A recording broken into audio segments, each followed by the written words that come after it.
ही आहे वाटणाची आमटी. वाटणाच्या आमटीसाठी हे साहित्य आहे. पहिला कांदा, लसूण, 1 इंच आलं, कोथिंबीरच्या काड्या मिक्सरमध्ये घालून वाटण तयार करून घेतलेलं आहे. कढईमध्ये तेल, फोडणी टाकून आलं लसूणची पेस्ट आणि कांदा हे पहिला भाजून घ्यायचं आहे बारीक मंद आचेवर 5 मिनटं भाजून घ्यायचं आहे. नंतर टोमॅटो, खोबरं, कोथिंबीरच्या काड्या हे सगळं वाटण करून तयार केलेलं आहे. परत नंतर घालायचं आहे ते दुसरं वाटण.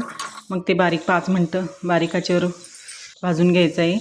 ते घातल्यानंतर लाल तिखट, मीठ चवीनुसार, 1 तेजपत्ता पण टाकलेला आहे चवीसाठी आणि हे पण 2 मिनटापर्यंत भाजून घ्यायचं आहे. 1 मिनिट भाजलं तरी चालेल.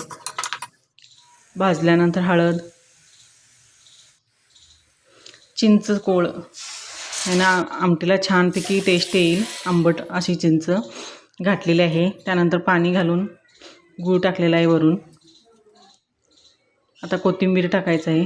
महत्त्वाची आहे ती, कारण मेकअपचं सामान म्हणजे आहे कोथिंबीर. कोथिंबीर घालून हलवून 1 मिनटासाठी उकळी आणायचं आहे.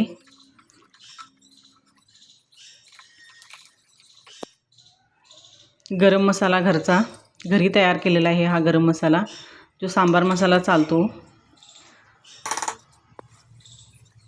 गरम मसाला घालून 1 उकळी आल्यानंतर असं गरम गरम भात आणि वर गरम गरम सार, एकदम सिंपल साधं पण सुपर टेस्टी जेवण तयार आहे.